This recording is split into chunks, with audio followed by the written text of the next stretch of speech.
Word must have got out that Shaq is in the club. Cause all these strippers flocking to me, they show me love. I just took out 20 bands, I'm just hoping that it's enough.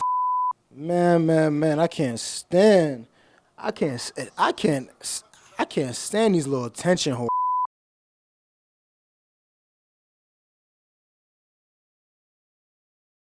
Welcome to a special edition episode of the Blurry Vision podcast, and I am your host, Shaq.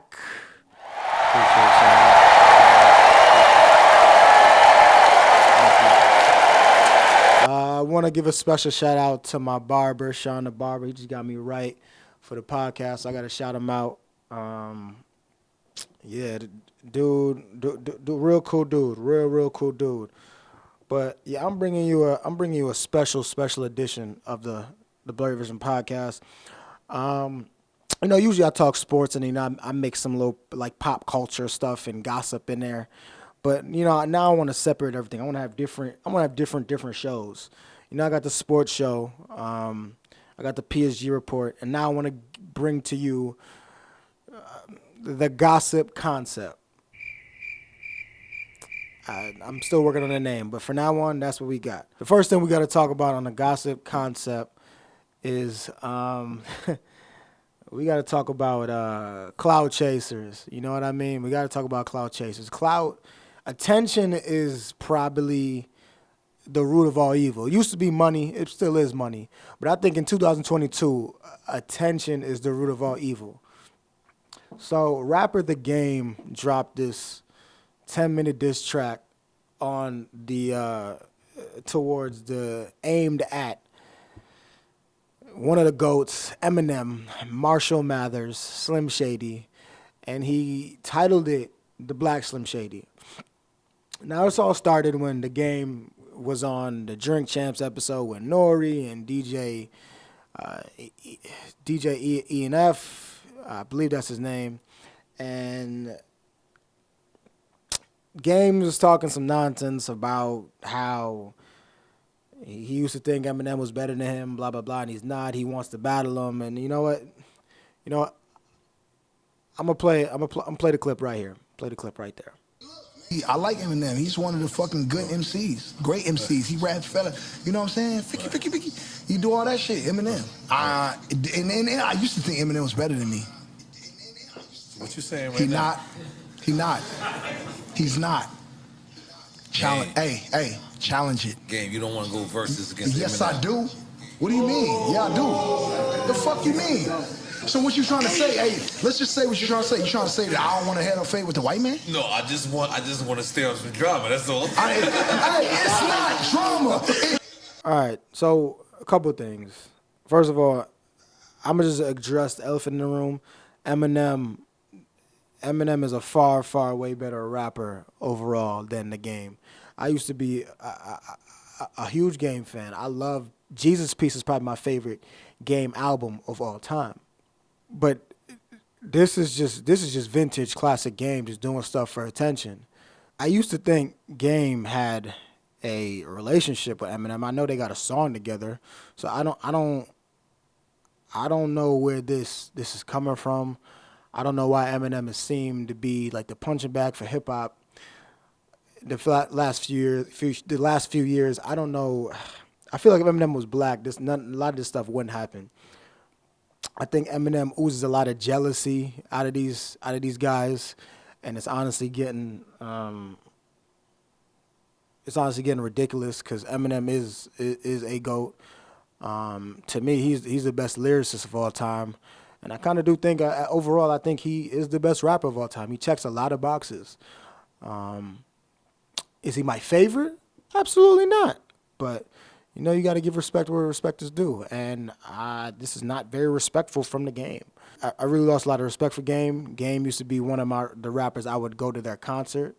He was on my list of rappers who I would attend their concert and buy their albums, and now I'm just lost all respect. Can't do it. Not a fan of cloud chasing. Don't like attention seekers. It's a real big drug and virus in the world that we live in today. If I'm Eminem, I don't respond to this at all. I You know, when the wolf barks at the moon, it's nothing. But when the moon barks back, it's national news. So, Eminem, Marshall Mathers, Slim Shady, if you're watching this, thank you for tuning into the Blurry Vision podcast. But don't respond. Don't get this any legs. Just ignore game. When you see him, you address him. Because I'm sure you will run into him eventually, sooner or later. So I'm going to put up Hailie Mathers' tweet. And shout out to Hailie Jade. She's doing a phenomenal job on her podcast. I believe it's called Just a Little Shady. It's a great play on words. So shout out to Hailie. She's doing a phenomenal job. Like I said, she's doing a phenomenal job on her podcast. I don't think this tweet was, I respect it because it's 100% true. 100% true. Another problem with game, I don't understand why it's called Drillmatic. I don't, even if Nas gave him the okay, let the music speak for itself. Don't do all these, stop with all the antics. You hated Tekashi 6ix9ine, but you're doing the similar things he's doing for attention. But anyway, back to Hailie's tweet.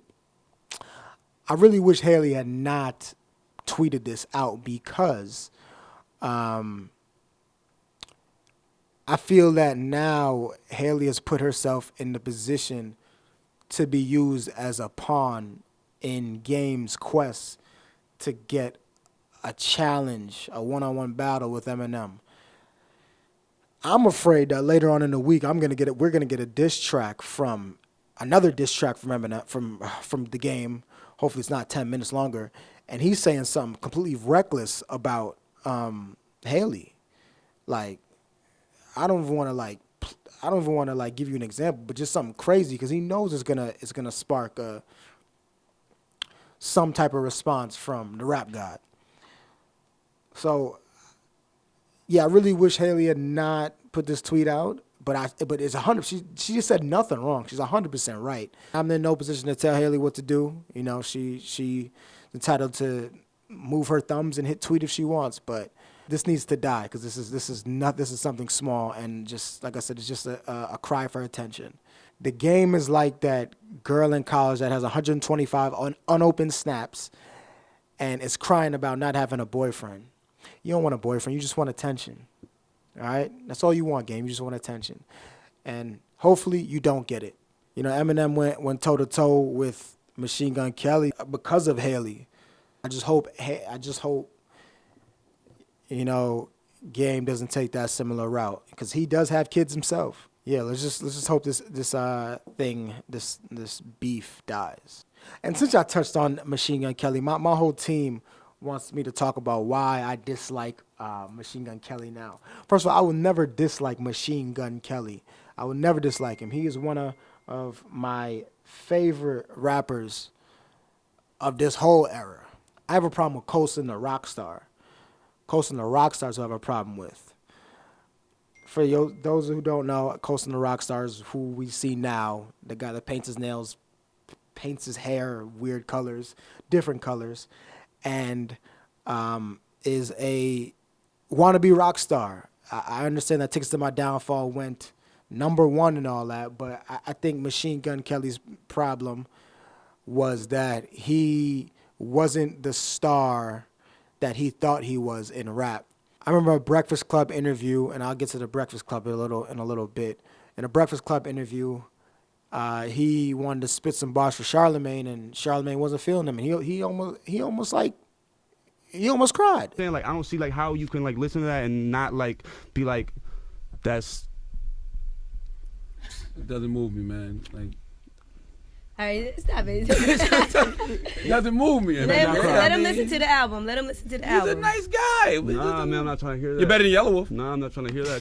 You can't like. I saw potential in Machine Gun Kelly early on, so I'm just not. I'm not But this you have to realize though. Everybody's just not gonna be into it. Like that's just life. No, but I understand that. But I'm not letting you not be into it. Like there's this just not gonna work. That's dope. You gotta. That's what you should want to do. Make people believe it.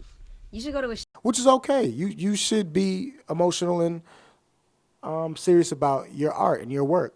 But Machine Gun Kelly needs to understand that everyone is not going to like your music. If you did, you would sell what trillions of units. I guess I don't know.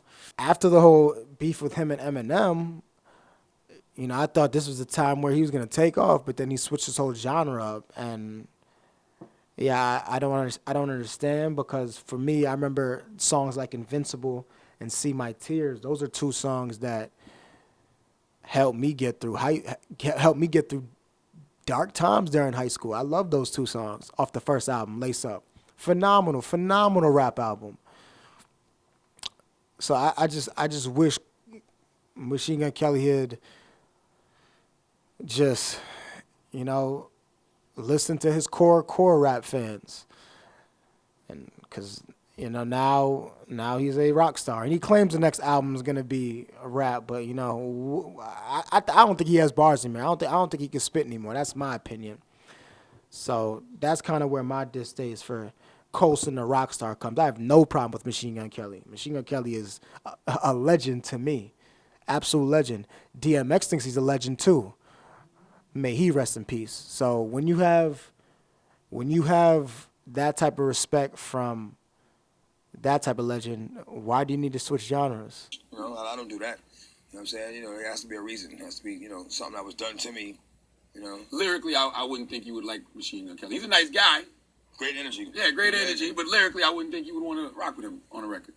What y'all saying? He's whack or something? He is whack. I like his That's all songs. his face. Kelly's not whack. He's not No, whack. I I don't think he's nice. Not whack. Nah. He's not He's whack. better than 80% of rappers out there. That's And a you stretch. like this song Wild Boys that he did? I like Wild. Something else going on. So hopefully one day we get that version of Coulson Baker back. All right, so before I get out of here, I want to give a special shout out to New York City's Power 105, The Breakfast Club, because Angela Yee just announced this week that she is leaving The Breakfast Club. Her last day on the job has not been confirmed yet, but it is a sad day in New York media, not just radio. Matter of fact, it's a sad day in the media for the world, because Breakfast Club kept New York City radio relevant. I remember when I was a kid, I used to drive to school in the city. Used to turn on the Breakfast Club when I was driving with my mom. Absolutely loved it. It was a lot of laughs. I remember the Ray J interview was absolute legendary. Ray! Yo, Charlamagne. What up, my G? Envy, what up? What up, Ray J? What happened, man? What the hell went on? Are we live? No. Yes. We live? Yeah. Okay, so I ain't gonna curse. But these punk faggots, and excuse my language, but you know what I'm saying? Be whoever you want to be. Love whoever you want to love. I didn't mean it like that. I just meant when you want to disrespect me and the money team, and we got 7 Rolls Royces outside, and we just made 350 racks on the... Don't disrespect me. I'm going to smack you up again, fool. All right, so Reggie, That's all let's I'm saying. Niggas... For me, my favorite Breakfast Club moment was all of the Webby interviews. That was a hilarious interview, but it's kind of a sad day because I learned a lot from them in this media world, and not having them all three together is gonna be crazy. I always thought that Charlamagne would be the first domino to. I always thought Charlamagne would drop the first domino and he would depart because he has so much going on and so much shows and all that and books and so much to do. But I guess Yee did it first. So, shout out to Yee. Nothing lasts forever. The point of life is to always continue to grow and get better. And I guess that's what she's doing. She's going to get her own show. And, we want to applaud her here at the Blurry Vision podcast and say thank you, Angela Yee, for 12 years of service to the Breakfast Club and to New York and the world media.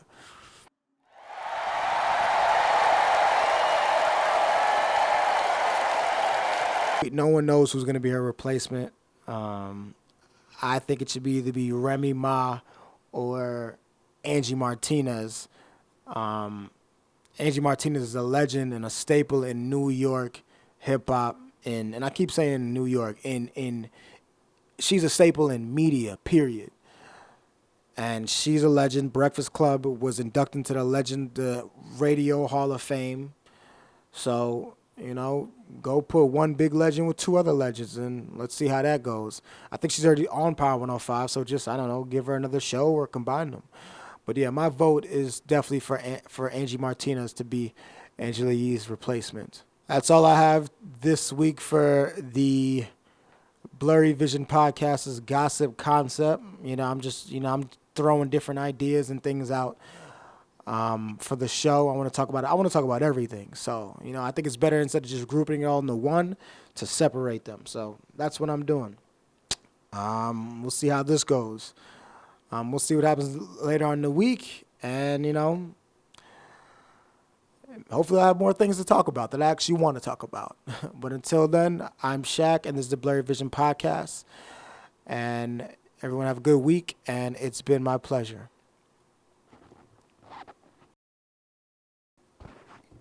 That was cool.